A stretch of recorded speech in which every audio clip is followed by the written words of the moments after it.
Peace be with you, everyone. Welcome to my channel. My name is Trevor. Really grateful to have you here. Also, to be really grateful if you'd smash that like button for the YouTube algorithm. And without further ado, I'm going to get right into this review.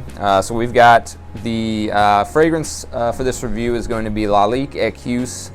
Lalique pour Homme Equus. So this is the horse's head version. They do issue a pour Homme lion's head version.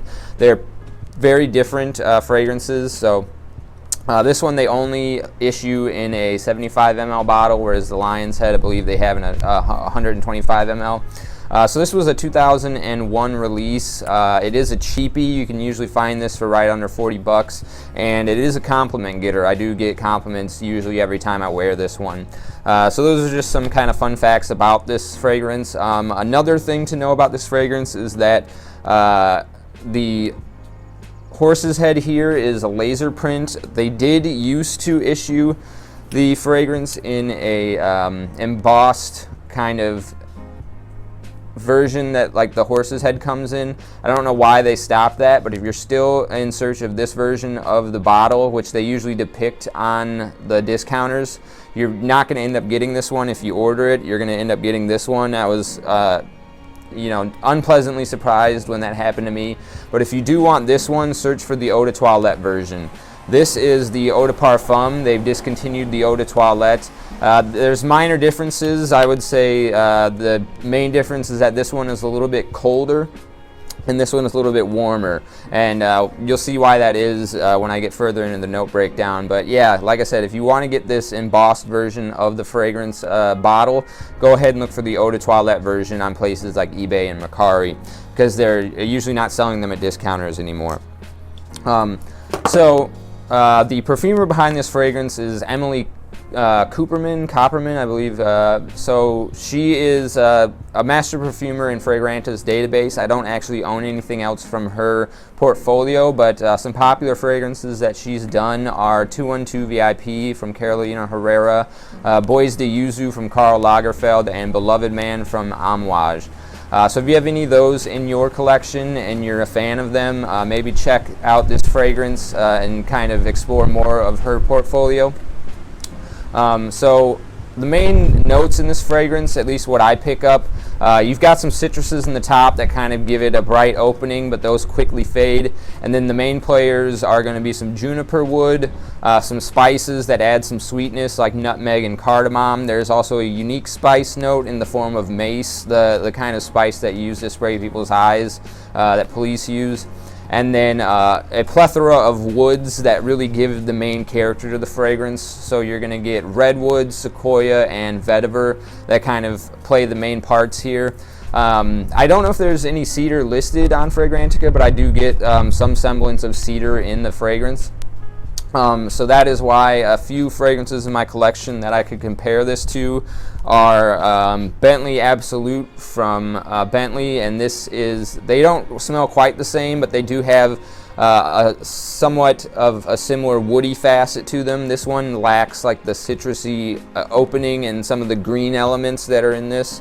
And then another fragrance that this kind of reminds me a lot of is Creed's Royal Oud. This one is a lot more sparkly and a lot more emphasis on the citrus and a lot brighter of a fragrance, whereas this, it has a lot more denseness in its woods. So if I could describe how this fragrance smells outside of just a note pyramid, one of the things that it brings to mind for me is sort of the emergence of spring, the kind of weather I have going on back here behind me. We just got some rainfall early this morning.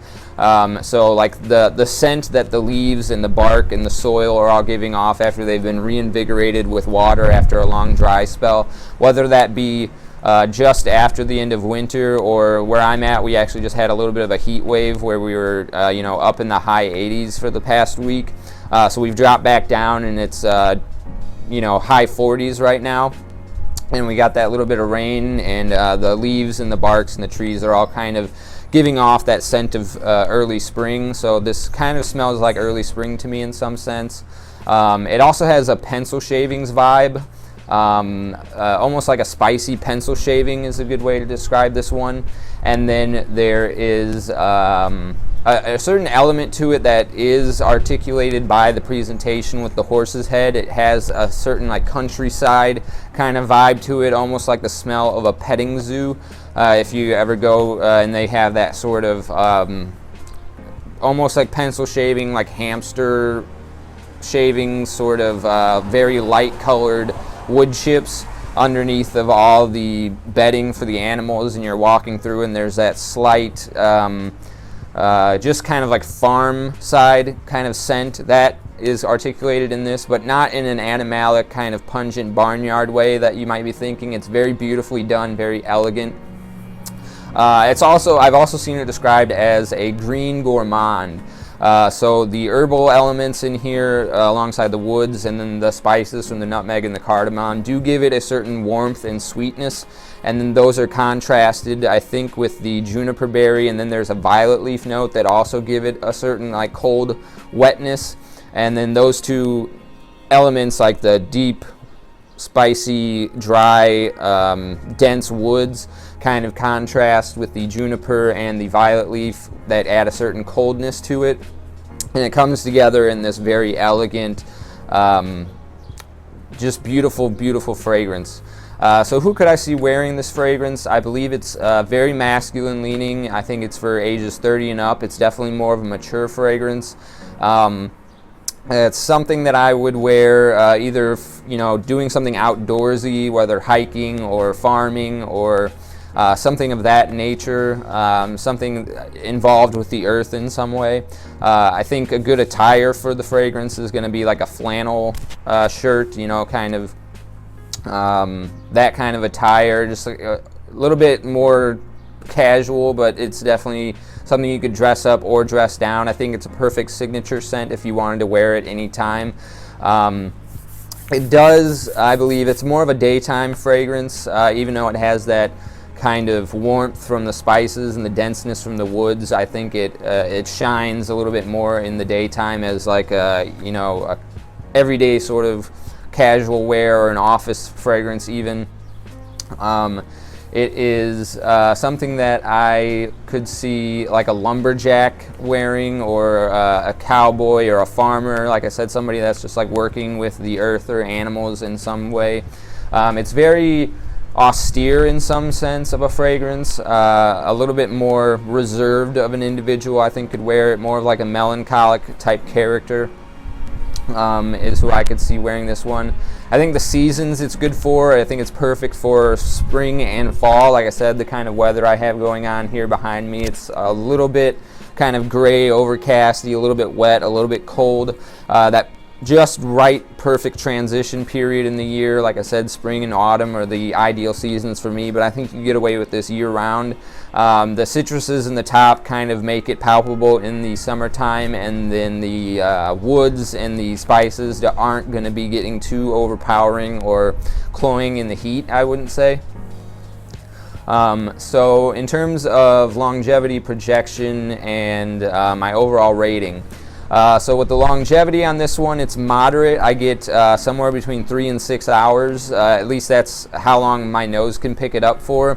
I have gotten compliments on it after I've been unable to smell it though, so it might last a little bit longer, so mileage may vary. In terms of the sillage, again, I feel like I don't notice it as much, but I recently got a compliment, I believe last Tuesday, where somebody I left a room and somebody was in that room and they came seeking me out and said that I could smell you, that whatever you were wearing was lingering where you were just at. So I do believe it has a good sillage and a scent trail. So I would say that lasts to the point where I can still smell it for about 2 hours. And yeah, so, and then it is a compliment factor. Like I said, I rarely wear it without somebody mentioning something to me about it. I did get a compliment on it last Tuesday. Bottle presentation, like I said, it is a shame that they discontinued this embossed version. So I do find this one a little bit tacky, the laser print one. But overall, I think it's nice. It doesn't look tacky like some of the Middle Eastern fragrance bottles, I do think it is a little bit of a shame that Lalique, being a you know, a glass production house, kind of cheapened up on this one, but still it's pretty good. Let's go ahead and check the atomizer. I'll go ahead and put this one on my left hand here. As you can see, really good distribution, wide, good sprayer. Yeah, beautiful stuff.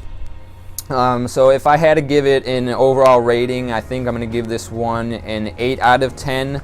I think the only marks I have down for this fragrance are the fact that its longevity isn't a little bit longer. Like I said, it's only moderate. I think 6 hours is usually what I cap out at with this fragrance. So it could be a little bit longer, but I think its, you know, projection and sillage are great in that time frame. And the quality of ingredients are great.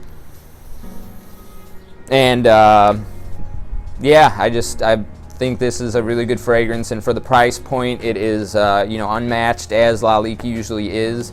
And like I said earlier in the video, $40 and under is usually where you can find this one at. I'll link in the description below a couple of discounters where you can pick this one up at. I believe Joma Shop has the best price right now for right around $35, and then Fragrance Net has it for like just under $40 at like $39 and some change.